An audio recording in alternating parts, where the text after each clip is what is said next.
call to order the meeting of May 16, 2017. Would you all please stand for the invocation and pledge allegiance to our flag? Lord, we acknowledge your presence among us. We know you are always with us. We pray for your guidance. Give us the wisdom to work in the best interest of everyone in our community. In your name we pray. Amen. Pledge allegiance to the flag of the United States of America and to the republic for which it stands, one nation, under God, indivisible, with liberty and justice for all.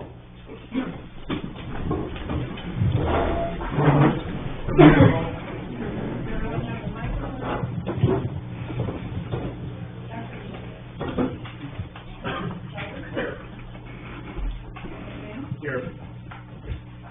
Liston? Here. Bob? Here. Miller? Here. Layton? Here. Here.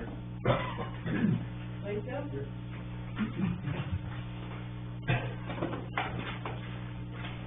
Any questions or comments on the meeting minutes from May 2nd? Not, they'll stand as presented. I have two proclamations to read this evening. First is regarding National Police Officer Week. Proclamation for National Police Week 2017. Whereas the Congress and President of the United States have designated May 15th as Peace Officers Memorial Day, and the week in which May 15th falls is National Police Week, and whereas the members of the law enforcement agency for the City of Columbiana play an essential role in safeguarding the rights and freedoms of the City of Columbiana, and whereas it is important that all citizens know and understand the duties, responsibilities, hazards, and sacrifices of their law enforcement agency, and that members of our law enforcement agency recognize their duty to serve the people by safeguarding life and property, by protecting them against violence and disorder, and by protecting the innocent against deception and the weak against oppression.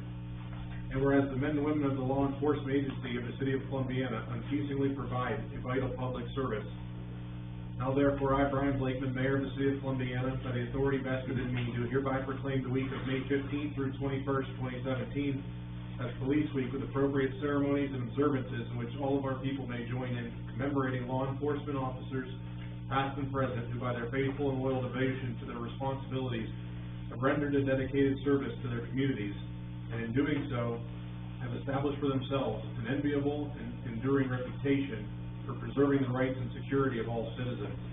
I further call upon all citizens of the City of Columbiana to observe May 15th, 2017 as Peace Officers Memorial Day in honor of those law enforcement officers who through their courageous deeds have made the ultimate sacrifice in service to their community, or have become disabled in the performance of duty, and let us recognize and pay respect to the survivors of our fallen heroes. Thank you very much.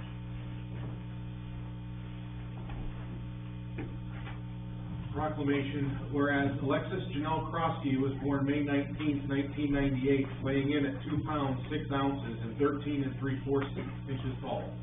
And whereas while Alexis has cerebral palsy and is confined to a wheelchair, is legally blind and has had more surgeries than birthdays, she faces each day with bravery and strength.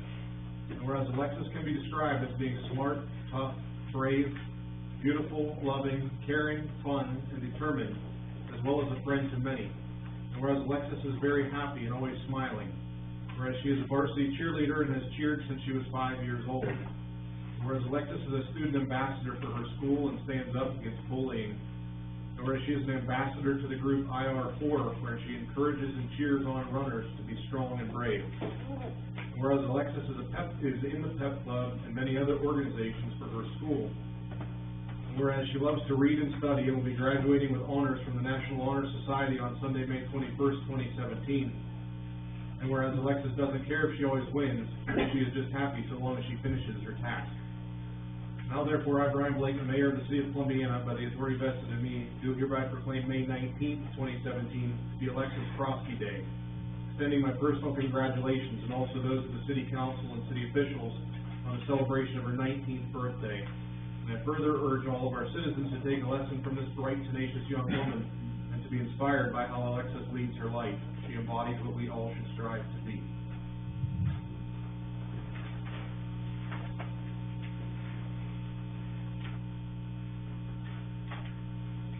received Columbiana Park Recreation and Cemetery Board meeting minutes of April 24th, as well as Planning Commission meeting minutes of May 9th. Any comments on either of those?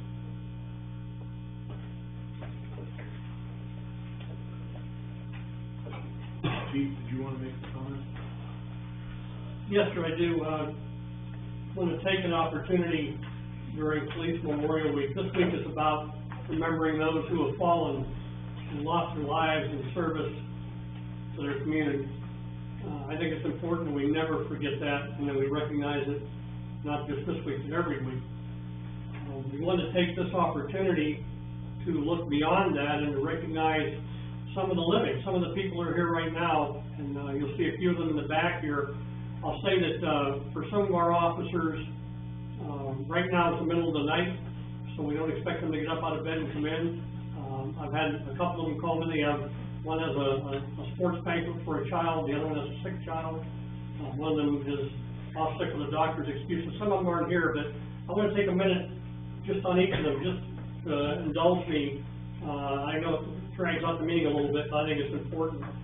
And in today's world where just brushing something off a uniform can be a near-death experience, I think it's important to remember the sacrifices that those that have gone on ahead of us have made, and also to recognize that people are here every day in their honor and wearing that badge with honor and being first on the scene from our telecommunications center here with our city. So I'll talk to you about some of the folks and just a couple points on each of them. Sergeant Chris Daly isn't here tonight, but he's a shift sergeant on the afternoon turns, Wednesday through Saturday. He's my go-to person on computer-aided dispatch. He's forgotten more about this stuff than most people know. He's the kind of guy that is extremely detail-oriented. He's a guy that I can give a report to, and he can look at it and know instantly what's wrong with it, what's missing, what needs to be added. And I rely on him heavily for that. If it involves our personnel, and they're in a tight spot, Chris is the guy who supervises those, and he's an important part of the department. Titles and personal recognition aren't real important to Chris, so you won't see him attending many of these functions. It's just not something he does. He's just quietly confident, and he is frequently a guy I go to for advice. I respect him as a family man and a guy who isn't reluctant to say what's on his mind. Kevin Kloss is here. You've heard me talk about him before, and he's been here a number of times. He's our events coordinator. If it happens in town, Kevin, he coordinated the security and the traffic control for it. So he's advisor to our Explorer Post. He's commander of the auxiliary unit. He's the historical institutional memory of the department and the senior guy here. So we look to him for a lot of that stuff. Just recently, last Saturday, him, Jen Calco, Mark Edwards, and Robert Sanchez took the guy to custody for domestic violence. Kevin saved his life. He got into our jail cell and decided he wanted to strangle himself with his clothing. Robert Sanchez saw what was going on, alerted Kevin. They went in. Kevin unwrapped the hoodie and the cord from the hoodie from his neck, saved the man's life. This is the guy who we had a standoff with several years ago, who pointed a gun at Mark Edwards, and we all were on that call as well, along with some of the guys in the back here. So it's a big deal. I don't know what I'd do without Kevin around. He makes the department meeting look really good. Wade Bowley's off sick today with a doctor's excuse. He's a detective, handles major case investigations for us. He's like Radar O'Reilly. He's always one step ahead. He always gets things done ahead of time and knows what needs to be done. He's also a guy that serves on the special response team. Pretty dangerous occupation. They go in all the doors and all the search warrants and all the drug houses and all that. And if there's a standoff or a problem, when the cops need back up, they call SRT. And so that's what he does. He's also a training compliance officer for the department.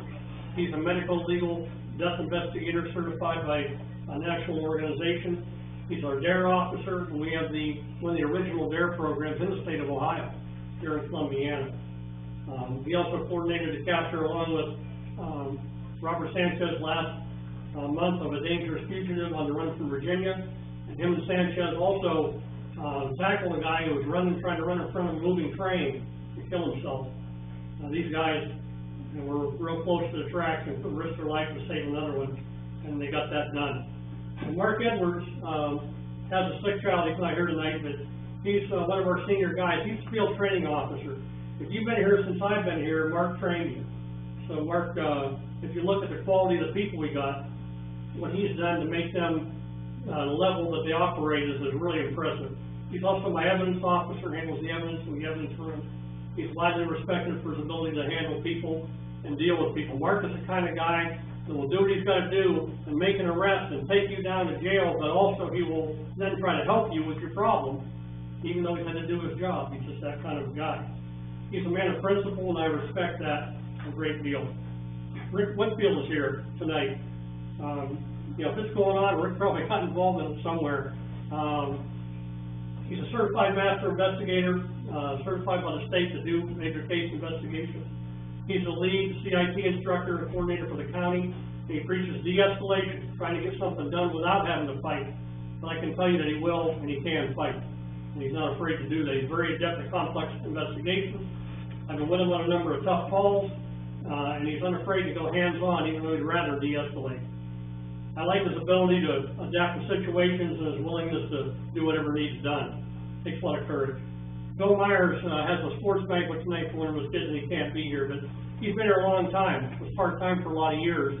Bill is a senior guy. He's well respected by the officers, by me personally. He knows what he's doing. He also does something he really doesn't like doing, but he does it well. He handles junk motor vehicle complaints, keeps the neighborhoods cleaned up to the extent that we can keep up with it. He keeps us looking good. He's a firearms instructor. He also served on the call that I told you about some months ago where officers were shot at during a call that they were on, as did a number of people sitting in the back. Rick, Marvin Grace, some of the guys in the back here, Emily Arab, you know, all the people that were on the call, they were all involved in this stuff. So if you're going to go hot, Phil's a guy you go on along with. Brandon Erickson, he's back there. He's an aggressive young officer. He's got like a photographic memory for suspects and vehicles that they drive. It's amazing what he can do. If you're a criminal out here operating, and he's seen you once, he knows who you are. He's paying attention. He's always willing to help, and he's one of my most dependable guys, always there and always ready. He's good-hearted, but he's ready to get the job done. He leads the department in driving under suspension arrest. That's important because if you're driving under suspension, there's a good chance you're not a very good driver. That's why you're suspended. It keeps the rest of us safe. He's really good with kids and kind of makes me smile. He's got a positive attitude and a great sense of humor. Good guy. Brian Granchie's back there. He's an excellent traffic officer. Routinely leads the department in traffic safety enforcement and officer-initiated field activity. He's willing to learn new schools, and he's always in my office looking to go somewhere and learn something and bring it back and share with the rest of the people. He's got a really good sense of humor, a little bit of a smart aleck, and that's fun sometimes. I like that. He handles junk property complaints to keep our neighborhood looking good too. And he's also involved in the critical backup on the apprehension of a violent fugitive from Virginia. Always willing to get involved and go do it. He's one of the first ones out the door when things are hitting the fan. Or as I say, when the fecal matter impacts the oscillating air movement. Marvin Grace is back there. Marvin gets kidded a little bit. They call him Skippy. He looks a little bit like the guy off of, what is it, Family Ties? He doesn't agree with that, but you can see the resemblance. But Marvin's a good guy. He works midnight turn for us. He does a lot of business checks to make sure there's nobody breaking in. He tries to keep that from happening. He takes it very personally when something happens on his shift. He's our lead firearms instructor. He's our taser instructor. He'll actually tase you if you want tase real bad. He's the guy to speak. He was critical backup on the shots fired officer's call, and he handled the assault rifle on that call and was in a position where he might have had to act, and he was ready to do that. And I rely pretty heavily on him for all those skills. Jen Calco, I don't see her here tonight, but she's also fairly new here, but she's the first female officer that I hired when I came here. She has like an encyclopedic knowledge of local miscreants. So if you're a bad guy, she knows who you are from various areas of the county. She's also known to me as the person who caught the bank robber. Had them all cuffed up and ready to go by the time I got there as her backup. Since then, she caught a dangerous drug dealer with a felony cocaine warrant out of Erie County. Corralled him in the alley back here along with Robert Sanchez. Getting tired of saying his name. He's one of the new guys, but he gets into a lot of stuff. That's good. If it's happening, Jen's going to be in it somewhere. When she was a dispatcher, she earned a nickname, which I can't repeat here in a family setting. The last word is magnet. So she attracts interesting things. Robert Sanchez is here. He's a very dependable, even-tempered kind of guy. Mostly quiet. He's a great acquisition. He's shadowing our DARE officer now, trying to learn some of those skills. We may look to him for good things in the future, if he gets through his probation. We're not sure. He's been critical backup on a number of high-risk calls. He was involved in the trained suicide prevention. He was involved in critical backup in the capture of the Virginia fugitive and several other high-risk captures in a short time here. He's doing a great job. We hope he continues that. Tim Yoder's not with us tonight. He's our most senior part-time guy. He's always willing to work in a pinch. He's a guy who can call at short notice. He'll show up and help us out. We hope to get him a little further along in his career, moving into full-time ranks at some point in the future. Tyler Thaxton, he's one of our part-time guys. Only guy in the department that's got the red hair, so he's easy to spot. I get calls on him all the time because he's real easy to recognize. He's a great example of kindness and politeness. He's just a really nice guy. Tries hard and does his level best. He's got a good sense of humor as well. Becky Nicholson works part-time for us too. Her full-time job is with the TSA, and she's got to be at work at like 3 in the morning. So she gets up in the middle of the night and goes to work. She brings that experience from the Pittsburgh Airport and the TSA world to our department and handles calls efficiently. She's also an operator of an owner of a drone. She can run a drone, and that's kind of cool. We move on to the people who are first on the scene, and we're getting to the end here, guys, but the people first on the scene often aren't the officers, they're the dispatchers, the telecommunicators who work in our dispatch center. And Maria Green's here. She's our lead dispatcher, been here about 40 years. And she took her first 911 call over the dispatch center when she was 2. I don't know, it seems like it.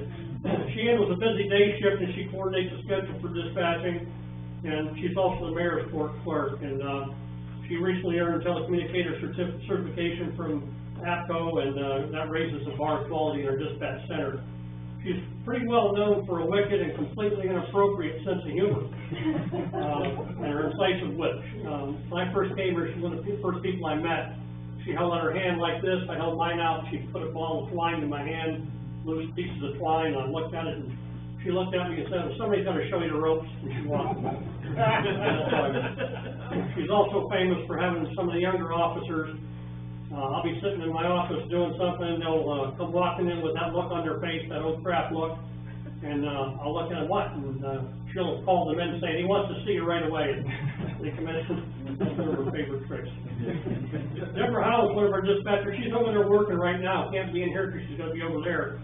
She's our afternoon dispatcher. She's coming up on 30 years. I think she's at 27. If you were a dispatcher that is younger than Maria or Deborah here in seniority, then she's trained you here. She's got a very polite and professional demeanor with callers on the phone, and I just never get a complaint on her the way she handles callers. Some more patience than I've got, because some people can be a little difficult and challenging. She's retiring in July, so those will be some shoes that we have to fill.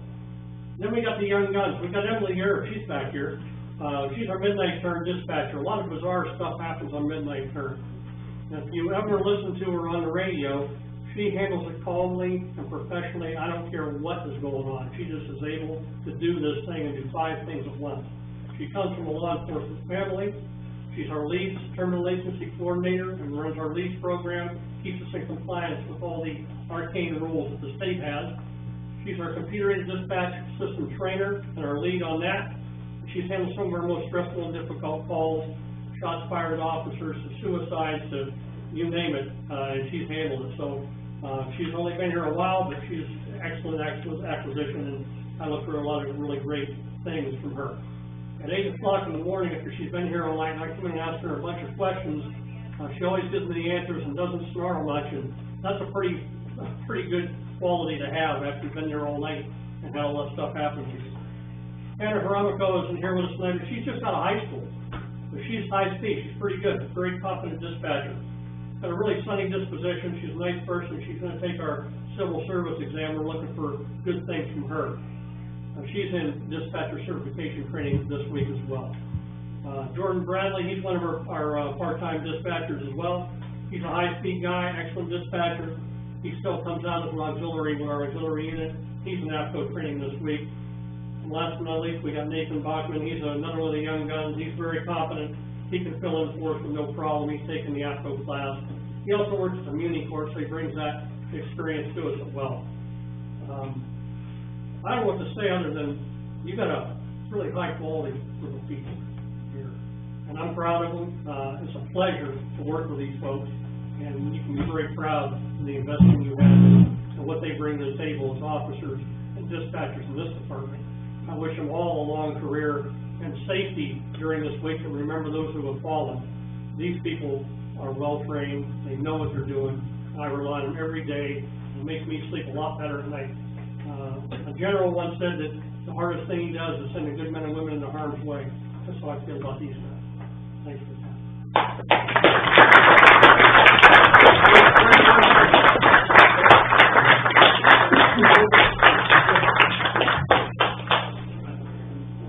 The chief didn't say anything about himself, but we wouldn't have a department if we didn't have somebody at the top of it. And I've worked with the chief for 7 years now, not on a daily basis like you guys do. But I've had a couple of occasions where I've had to physically either call in, text in after hours. I was at work a few weeks ago, I don't know if anyone saw it in the paper or not, but I got an email from a neighbor. And so we're walking in the neighborhood, and it looks like there's some kind of suspicious pipe in your yard. I got that at work, I had no idea what it was. I called the chief and said, would you please just go check it out? I don't know what it is, but I got kids getting off a bus in a couple hours if there is something there. I left Boardman. By the time I got home, he had both sides of the street closed, and we had officers there. They determined that it looked enough like something that they had to take it very seriously. And the professionalism and the way they reacted, and the safety that I felt not only for myself but for the entire neighborhood, the business across the street, it was top shelf. It made me appreciate what you guys do at a different level, knowing that that's there. And that came from a call that I didn't even call a dispatcher. I just called him and said, can you check this out? And it was an instant reaction. We have a great group, but I wanted to, can't have the group without someone leading it. So thank you.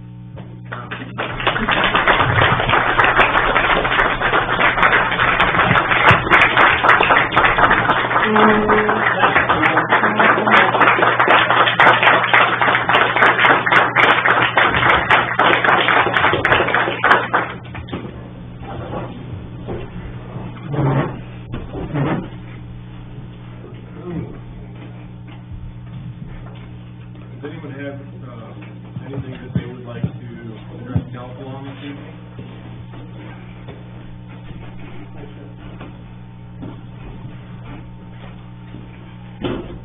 Now we'll move into the manager report. I get the call of that.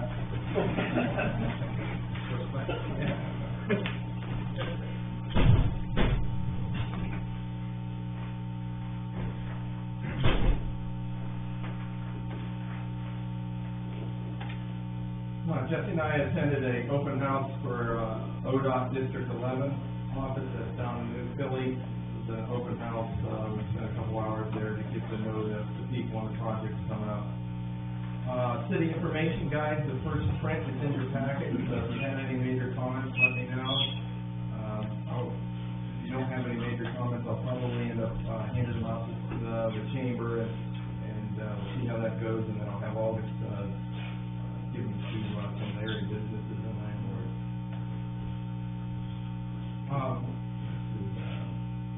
I have a recommendation for asphalt bids and have placed emergency legislation on that to get back on track. As you recall, we had to go back out to bid.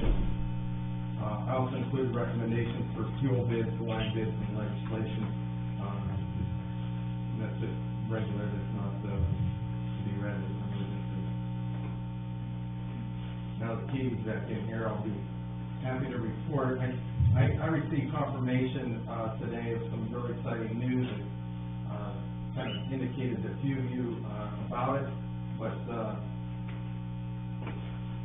the 714 project, the latest estimate, number 3 from Dallas and Dawson, it came in that there's going to be some more money that is going to need to be gotten. Dallas, Dawson, and Associates reached out to ODOT and, told them about the gap. And Greg Gurney from ODOT today let us know that after receiving, the email from Dallas Dawson Associates, he requested from the Small Cities Programs some more money, and getting an additional $325,000 for that project. Wonderful, wonderful news. And this is a project that we've already gotten $1.7 million, so we're talking, $2,025,000 in grants that we were able to get. So, thanks, to ODOT and, Dawson Associates, and also for council, and, years ago trying to apply for these. It's really a team effort, and it's, paying off, so, some good news. The EMS levy will expire at the end of 2017. Tom and Mike are working together, in order to get it on the November ballot. And in order to meet that deadline, we put legislation on the agenda tonight, that's, a renewal. I think I called all of you, but I missed the deadline advertised for the, June 6th public hearing regarding the gardens. So I spoke to you, and we can reschedule that, and I put that on under new business tonight for June 13th at 6:45 p.m. right before the Planning Commission. Most of you are available that night, so you can do that right before Planning Commission goes into session at 7. So we will we'll meet that deadline, both the deadline of responding from Planning Commission and also the guidelines to advertising for it. Each year we place legislation on the agenda regarding the enforcement of local government funds at the LGF. And the first resolution excludes the largest cities within the county. Second resolution provides an alternative method for apportionment, and that's under today. Street department, they put down another load of hot mix, tested the new paver out that they got out at the park, repaired a couple catch basins, performed some maintenance on some alleys, and worked on some trucks. Wastewater department cleaned some lines at the north end of town, and four departments, street, water, sewer, and electric reviewed the new 7 and 14 intersection project drawings, and we're giving them comments back to Dallas Dawson. Water department, fixed several valve boxes, and they continue to work with engineer on all aspects of the new water plant. New water plant is going really well. It's still on course to hit the April 18 deadline, and we're starting to put that line in from out at Lower Upton Road over towards Camelot right now. And also the electric department's working alongside them, because they're putting in spool of wire for the actual lift station or pumping station out there. Every year at this time, Heartland Christian comes in and does many projects in the park. And we'll have to get a proclamation together like we did in the past, but they brought, I don't know if you saw it, but they brought like 200 volunteers out there. It looks like a bunch of ants just roaming around there all day. Did a wonderful job. They worked on the flower bed, yards, tennis courts, basketball courts, cleaned it all up. And it's really nice of them to do that. We've been mowing and trimming, painted the pools. We had that drought specialist come back in and service the pool in a couple different areas, and they actually started filling the pool today. And then the pool will open, I believe it's the, I think it's the 27th. So we're on course to do that. Electric department's been working on the north end for the north end conversion project, working with a lot of the business owners out there.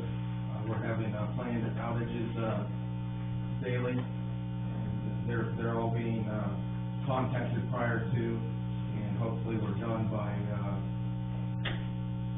first week of June. So, be a nice project to get done. And as I mentioned, they're putting electric line installation for the new well site.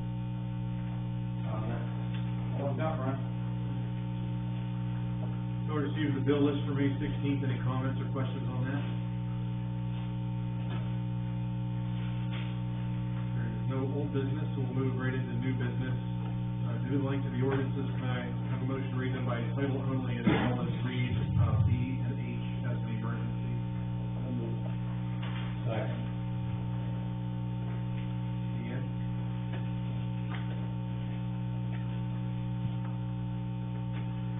Howard? Yes. McBain? Yes. Liston? Yes. Clark? Yes. Noel? Yes.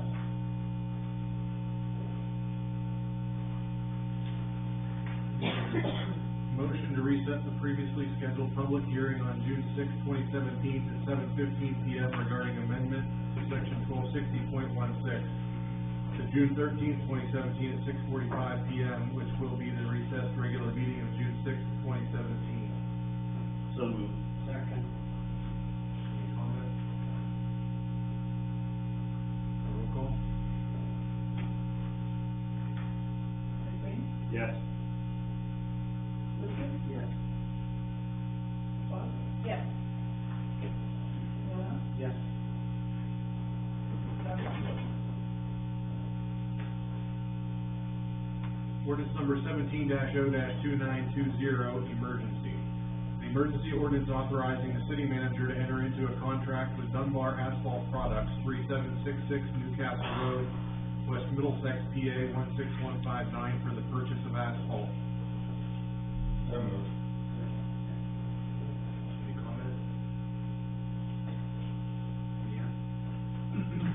Liston? Yes. Clark? Yes.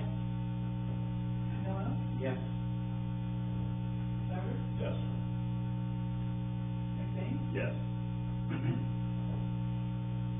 Ordinance number 17-0-2921, first reading. An ordinance authorizing the city manager to enter into a contract with Lyden Oil Company, 3711 Lee Harps Road, Youngstown, Ohio, 44515, for the purchase of gasoline and diesel fuel.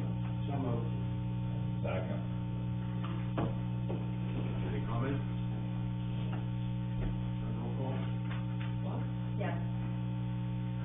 Noel? Yes. Howard? Yes. McBain? Yes. Liston? Yes. Ordinance number 17-0-2922, first reading. An ordinance authorizing the city manager to enter into a contract with Mid-Ohio Valley Lime Incorporated, P.O. Box 734-16360, State Route 7, Marietta, Ohio, 45750, for the purchase of lime for the water plant. Second. Any comment? Roll call? Noel? Yes. Howard? Yes. McBain? Yes. Liston? Yes. Clark? Yes. Resolution number 17-R-506, first reading. A resolution requesting the Columbiana County Auditor to certify to the City of Columbiana the total current tax valuation of the city and the dollar amount of revenue which would be generated by 2.0 mills.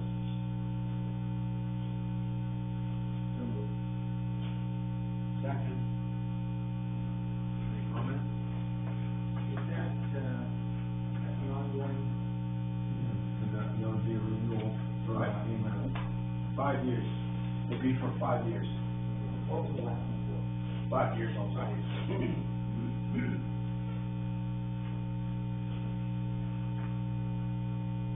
Any other questions? Roll call, please. Howard? Yes. McBain? Yes. Liston? Yes. Clark? Yes. Noel? Yes. Resolution number 17-R-507, first reading. resolution to exclude the approval of the city of Salem, which approval would otherwise be required for an alternate method of apportionment of local government fund monies to be distributed in 2018. So moved. Second. Comment?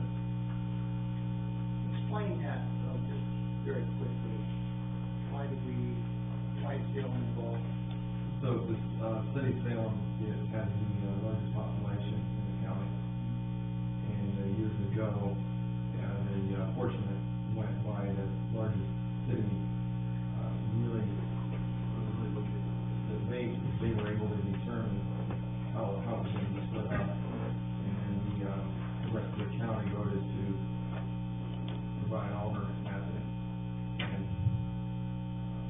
prior to that, I believe it was East Liverpool at the time, but now the city of Salem has the highest amount of people. Is it good?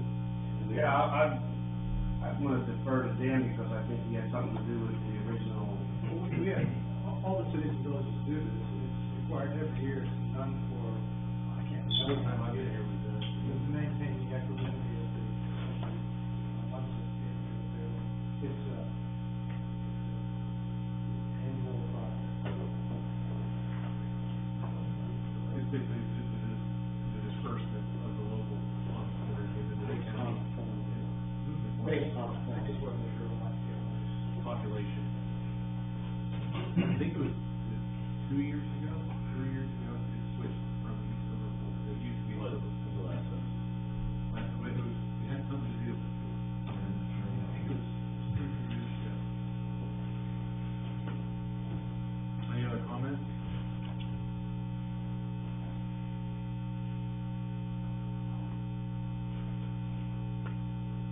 Roll call, please. McBain? Yes. Wilson? Yes. Fox? Yes. Miller? Yes. Sauber? Yes. Resolution number 17-R-508, first reading. A resolution approving a new alternative method of apportionment of local government fund monies to be distributed in 2018. So moved. Second.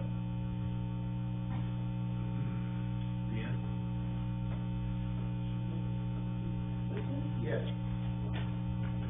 Fox? Yes. Miller? Yes. Sauber? Yes. McBain? Yes.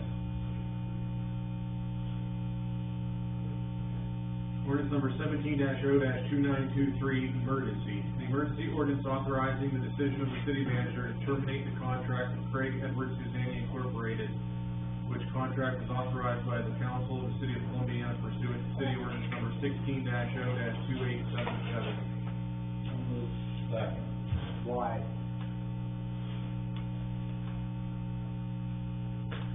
Generally, I heard a why from out there. Generally speaking, the contract deadline was February 18th, 2017.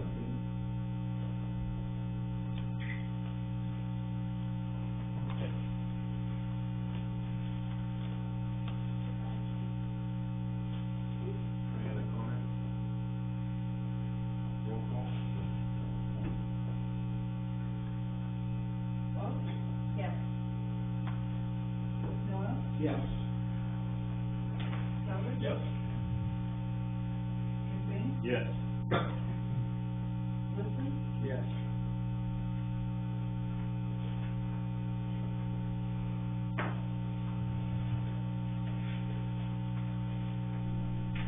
Before we go to council comments, I brought the stuff from the food truck discussion that we were going to talk about at the last meeting. I thought it'd be good just to review this a little bit so that we could start the discussion. And just from the planning commission side of it, this is the time of year where we start getting more new requests than we already have gotten several just in the last month and a half.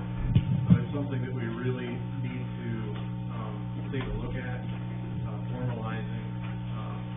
So we had this discussion a couple of months back in the planning commission, and there's just been so much other things going on to get to this.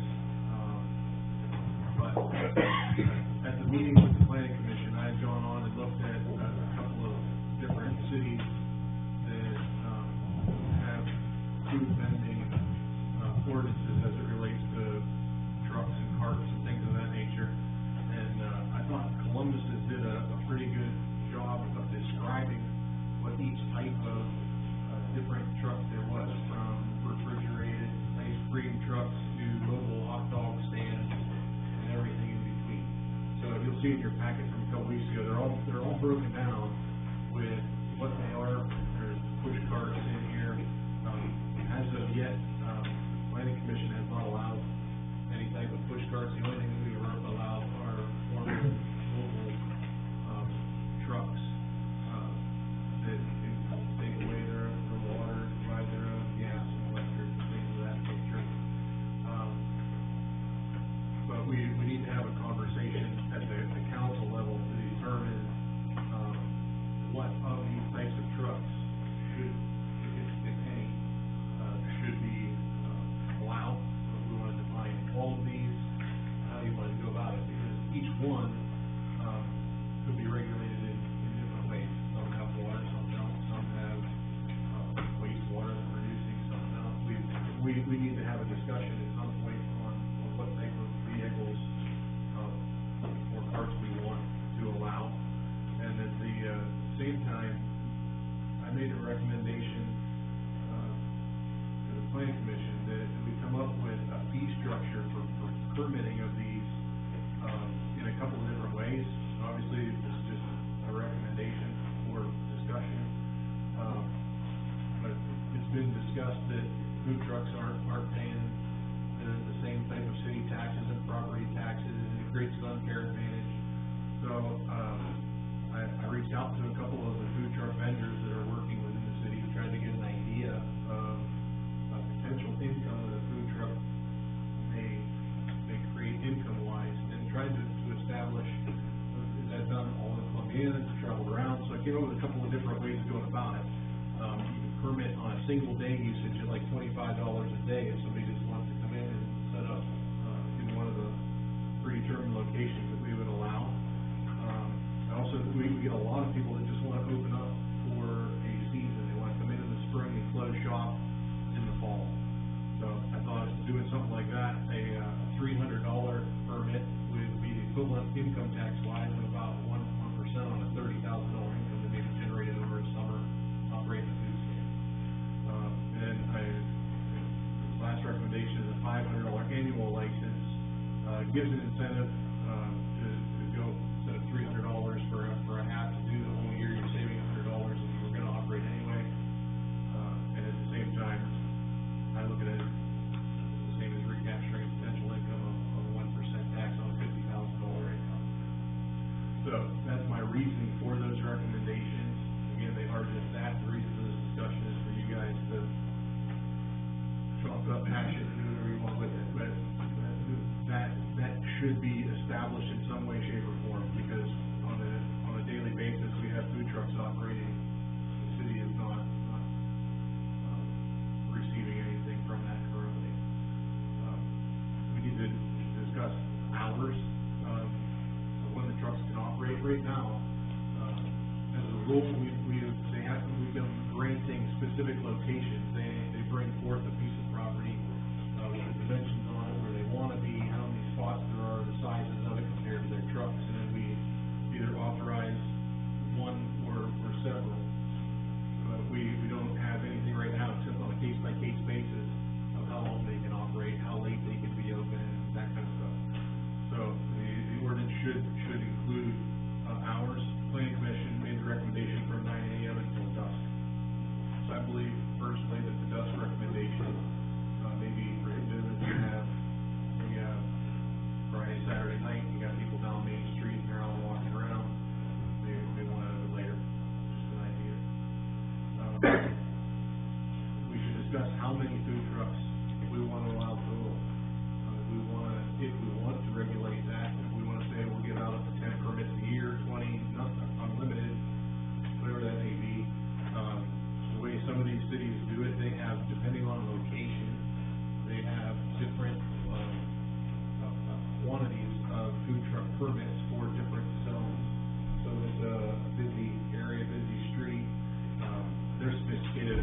has like an online place they can go in, grab their calendar and schedule and bid, get their spot months in advance.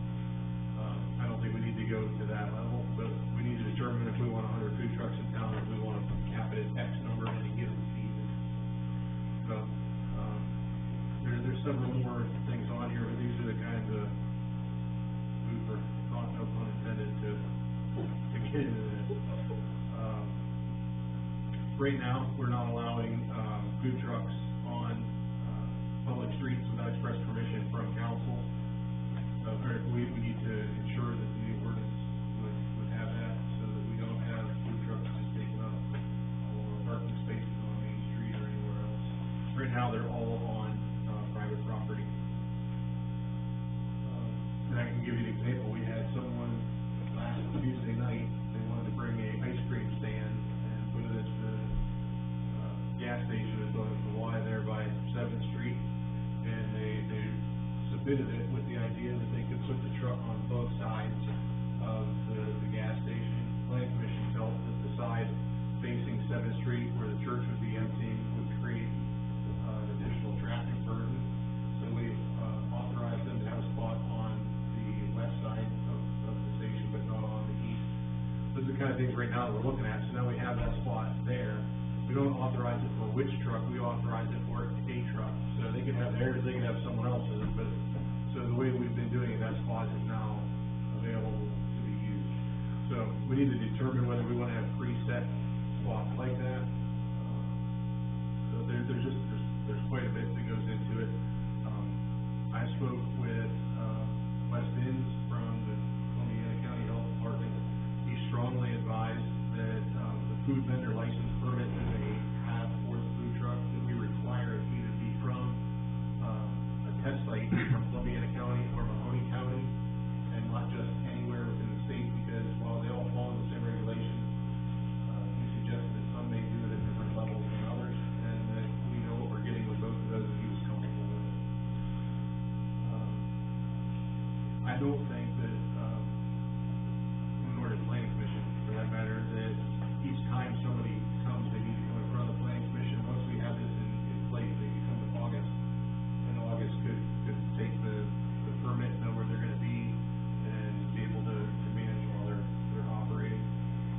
Zoning, or, Columbiana Health Department, suggested that they present us in writing, where their source of potable water is, in the permit, as well as where they will, discharge their wastewater. So that should be in writing in the permitting upfront. Back up just a minute. Yep.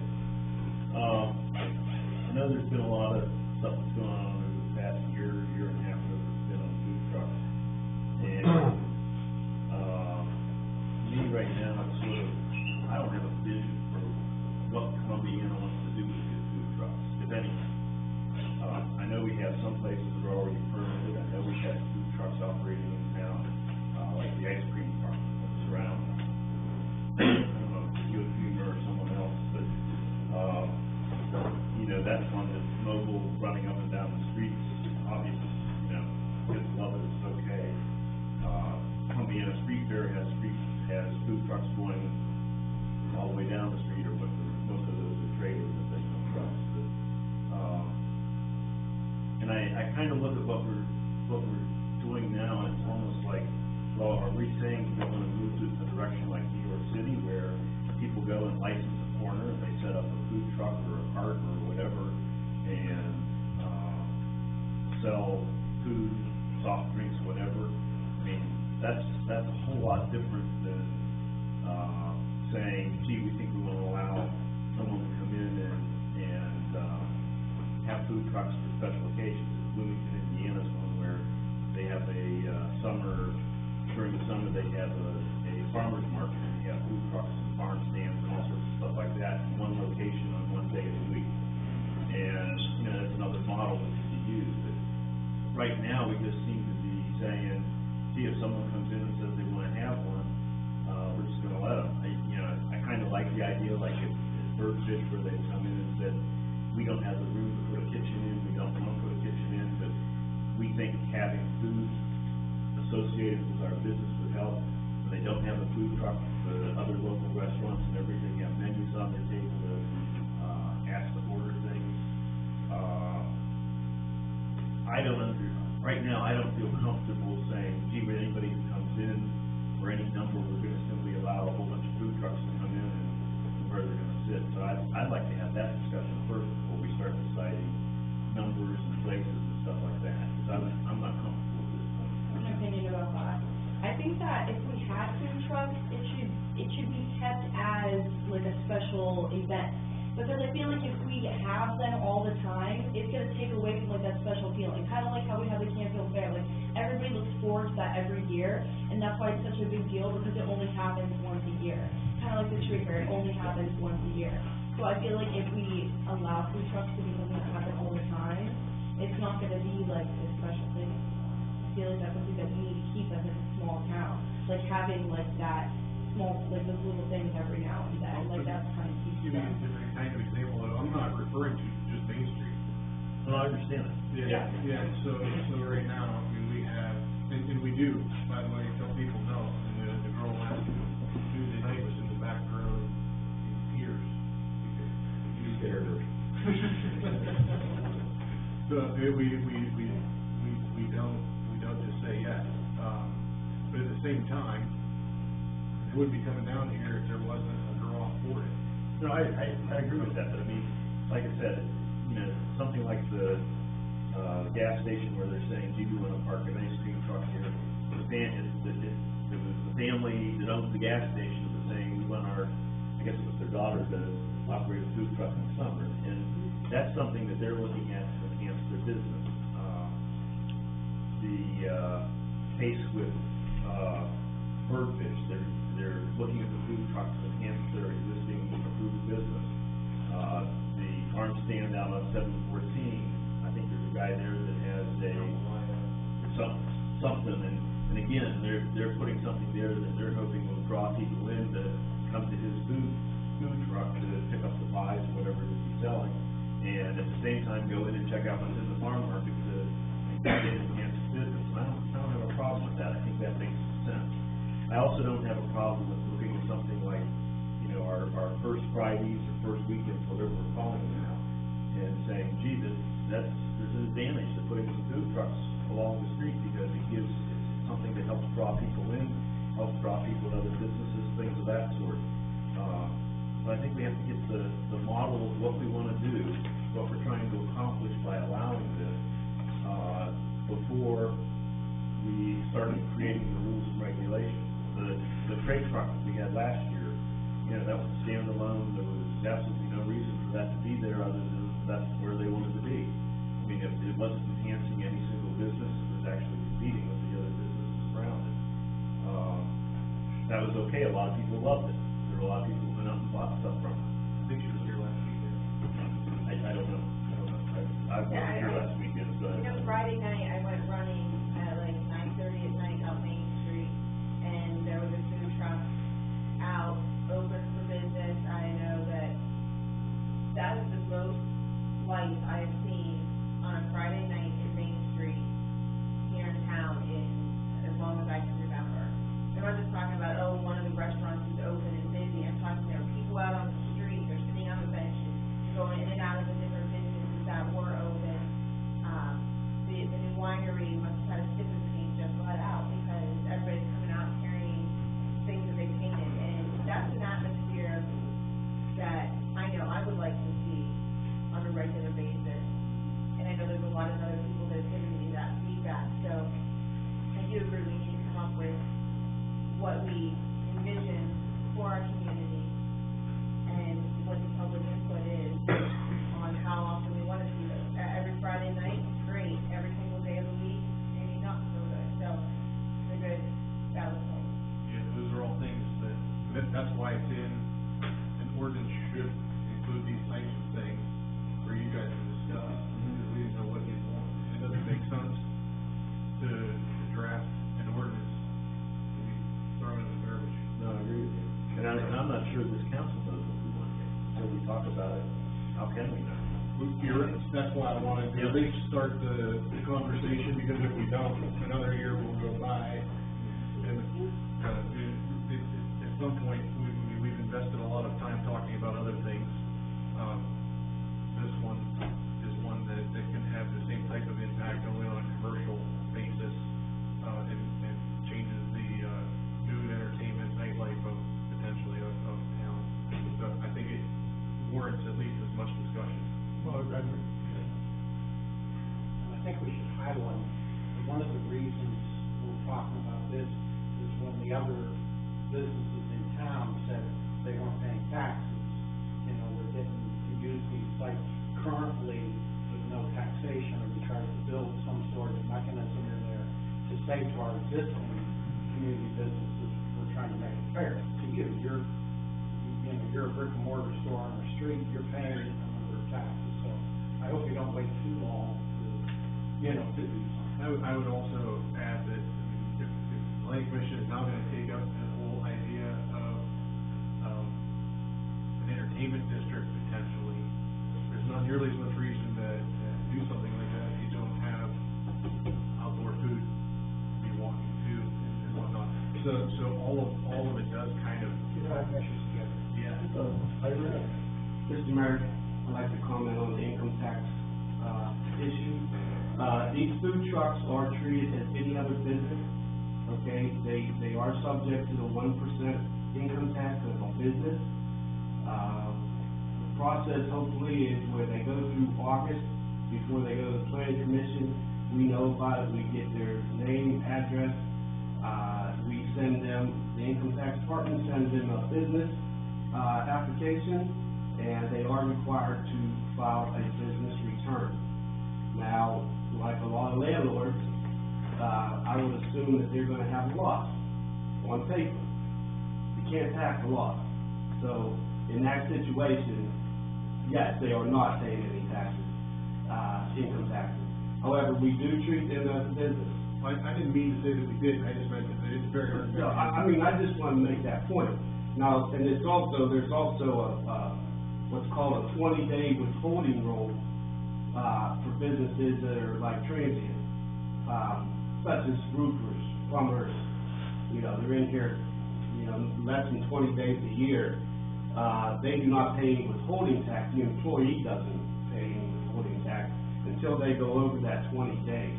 However, a lot of these food trucks are sole proprietors, they don't have employees working for them that are actually, they're given, W-2 to at the end of the year.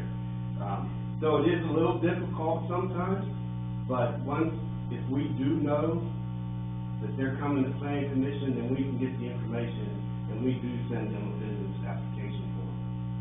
But I just did want to make that point. Thank you.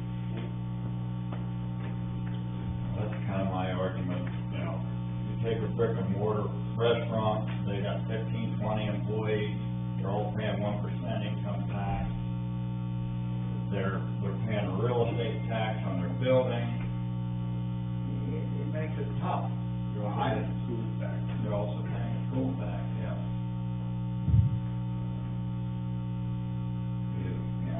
I think they got a legit argument that the person pulls up in their truck, and rather than turning the corner and walk in that restaurant, they walk up to that truck.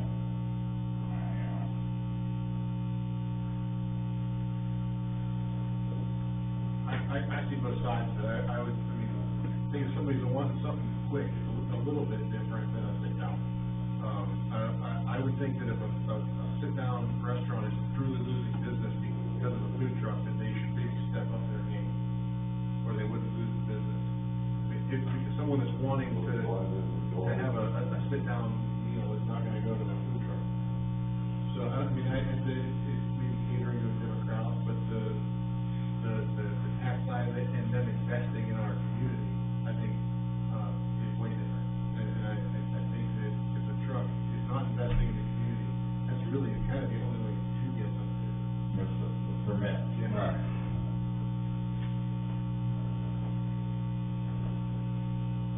I can see, maybe I can't see lining the street with trucks overnight, I can see maybe a special event, Fridays. People are gonna think with First Fridays, things like that, they're not coming down for a meal. You're right. They're coming out for a beer, a hamburger, a hot dog, and if that's all you offer them is a brick and mortar, you're not gonna eat. But they'll come down and they'll have a beer, and they'll have a hot dog or something, or a barbecue, a vendor like that, walk around. Yeah, when you're looking at tourists, they tend to make a place a destination for a day. And so they're gonna be more willing to get something from a food truck real quick at lunch and then sit down for dinner somewhere, or vice versa. They're not gonna necessarily sit down at a restaurant twice in a day, because that's taken away from their tourism and whatever activities that they're doing for that day. So I think it's mutually beneficial to all the businesses to find some legislation that will work for everybody.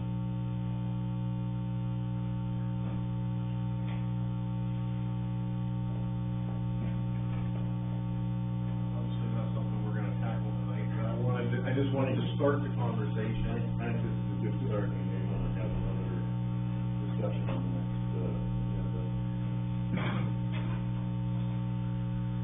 Any council comments? I'd just like to recognize the girls and boys track teams. They both won their ICCL title for track this year. It's the last year for ICCL, and there'll be a new league next year, so that title and any records that are there stand permanently, so kudos to them. Congratulations to those two. Ranger Christian Church is going to have a VBS, night of the 13th of June, Park, that we'll get no information on that, but, that date's coming up, and if you have those kids or something like that, you might do a VBS, it should be a nice presentation. I have some information I think I need to share with you with regard to the ordinance you'll be considering for public hearing on the 13th of June, has to do with, the obvious observation is that the purpose of any zoning code, true across the country, is to strike a balance between what people would like to do with their property and what's in the best interest of the community. And with that in mind, our ordinance, like most others, has limited the use of front yards for whatever purpose the owner might have. And the reason for it is really twofold. One, and I think the most important reason, is visibility as far as pedestrian and vehicular traffic. The front yards have an impact on that. And secondly, whatever you put in your front yard is viewed, unlike the rear yard, is viewed by everybody on the street and all the passers-by. So there's an aesthetic issue involved in that. So for those reasons, our zoning code has placed, I think, serious limits on use of front yards. I just want to share them with you if you have any questions between now and the public hearing. And when you vote, feel free to ask, or you might even discover some information on your own by looking at the code. But the definition section of our planning and zoning code describes usable open space, and it means the required portion of a lot, excluding the required front yard, important exclusion, which is unoccupied by principal or accessory buildings and available to all occupants of the building for use for recreational and other leisure activities normally carried on outdoors. So the focus here is to put those things in the rear yard, sometimes in the side yard. As you know, corner lots have front yards on both streets, and that's an important consideration because that impacts visibility of traffic as it approaches a corner. There's a prohibition with regard to projection in the yard, and I won't read the whole section. If you want to look at it, it's 1260.17. But the most important part of that is in the last sentence, which says no open, unenclosed porch or paved terrace may project into a front yard on more than 10 feet from the building. Front yards are anywhere from, depending upon the zone, 20 to minimum of 20 feet, they can go as high as 45 feet. So there is a limit on projecting into the front yard, even from the building. Visibility on corner lots, and this is one I will read to you, it's a short paragraph, it's 1260:18, visibility on corner lots. No obstruction to view in excess of 2 feet in height shall be placed on any corner lot within a triangular area formed by the street right-of-way line and a line connecting such right-of-way lines at points 30 feet from the intersection of the street lines, except for street trees, which are permitted and are usually kept to about 8 to 8 feet. The trees are permitted. As you probably know, there's a provision with regard to swimming pools, wading pools. They are strictly limited to rear yards. You can't put a swimming pool or wading pool in the front yard. Fences are allowed in front yards, but are limited to a 4-foot height. So, when you consider allowing gardens, which could include cornrows, grapevines, sunflowers, and you can use your imagination to consider what might be a height well in excess of 2 or 4 feet in front yards if people were to do this. So I'm giving you this information for you to consider because as the ordinance is presently written, these things could be done in front yards.